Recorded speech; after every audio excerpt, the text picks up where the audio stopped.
ఎందుకంటే ఏమీ నాకు సంబంధం లేనటువంటి విషయాల్లో నన్ను ఒక అక్యూజ్డ్గా ఇరికించి కాకినాడ సీపోర్ట్ విషయంలో కానీ ఈ యొక్క విశాఖపట్నంలో సిట్ నా పైన ఇచ్చినటువంటి స్పెషల్ ఇన్వెస్టిగేషన్ టీం ఇచ్చినటువంటి రిపోర్ట్ కానీ ఇవన్నీ కానీ కేర్ఫుల్గా కానీ పరిశీలించి చూస్తే చంద్రబాబు నాయుడు గారి ప్రభుత్వం పాల్పడుతున్నటువంటి కక్షపూరితమైనటువంటి చర్యలు, చంద్రబాబు నాయుడు గారి ప్రభుత్వం అన్యాయమైనటువంటి యాక్టివిటీస్ ఏదైతే ఉన్నాయో, చర్యలు ఏదైతే ఉన్నాయో ఇవన్నీ చాలా స్పష్టంగా తెలుస్తూ ఉన్నాయి. నేను సాయిరెడ్డి అనేటటువంటి వ్యక్తి వెనక్కి జంకేవాడు కాదు. ఏది ఏమైనా కూడా పర్వాలేదు.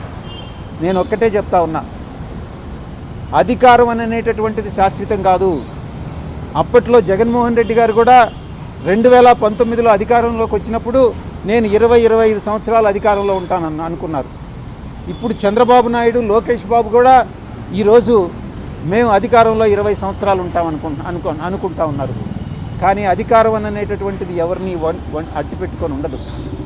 ప్రజాభిమానం చూరగొన్నటువంటి వాళ్ళే అధికారంలో ఉంటారు. నేను ఇంకా కూడా చెప్తా ఉన్నాను, ఈ కోటరీ ఇలాగే కొనసాగితే జగన్మోహన్ రెడ్డి గారు అధికారంలోకి వచ్చే ప్రసక్తి లేదు. ఈ యొక్క కూటమి అలాగే కొనసాగితే జగన్మోహన్ రెడ్డి అధికారంలోకి వచ్చేటటువంటి ప్రసక్తి లేదు. ఒక రాజకీయమైనటువంటి ఒక స్ట్రాటజీ ఉండాలి. ఆ స్ట్రాటజీ ఏందనంటే కూటమిని విడగొట్టగలిగినప్పుడే జగన్మోహన్ రెడ్డి గారు తిరిగి అధికారంలోకి వచ్చేటటువంటి అవకాశం ఉంటుంది. ఆ స్ట్రాటజీ ఇచ్చేటటువంటి వాళ్ళు కానీ, అమలు చేసేటటువంటి వాళ్ళు కానీ ఈ యొక్క కోటరీలో లేరు. జగన్మోహన్ రెడ్డి గారి చుట్టూ ఉన్నటువంటి వాళ్ళందరూ కూడా ఆయన్ని మిస్గైడ్ చేస్తూ ఉన్నారన్నటువంటి విషయం నేను తెలియజేస్తూ ఉన్నా. నేను ఒక్కటే ఆలోచిస్తూ ఉన్నా, మీరు కూడా కోటరీలో భాగస్వాములే కదా అని మీడియా మిత్రులు కూడా చాలాసార్లు ప్రశ్నించారు.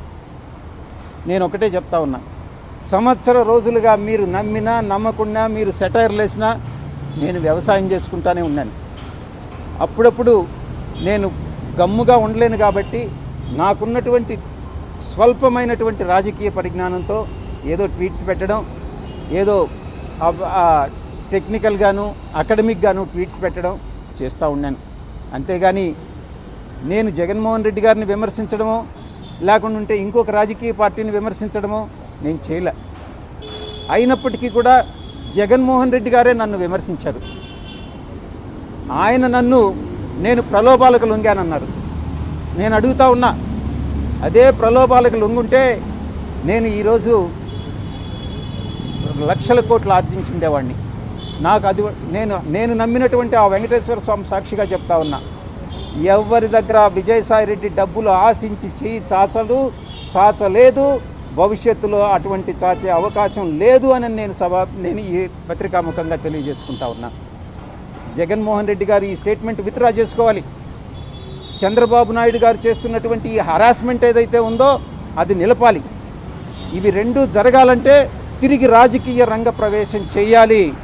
అది ఏ విధంగా అన్నటువంటిది నేను మీకు తెలియజేసుకుంటా. ఇక కోటరీ విషయానికి వస్తే, నేను వ్యవసాయదారుని. ఈరోజు వ్యవసాయం చేసేటప్పుడు యజమానికి పాలేరు ఉంటాడు. పాలేరు ఎడ్ల బండి తోలుతాడు, బండిలో ఎరువులు తోలుతాడు, అదే బండిలో పెస్టిసైడ్స్ తోలుతాడు, అదే బండిలో అదే ఎద్దులతో దుక్క దున్నిస్తాడు, అదే దాంతో హార్వెస్టింగ్ చేస్తారు.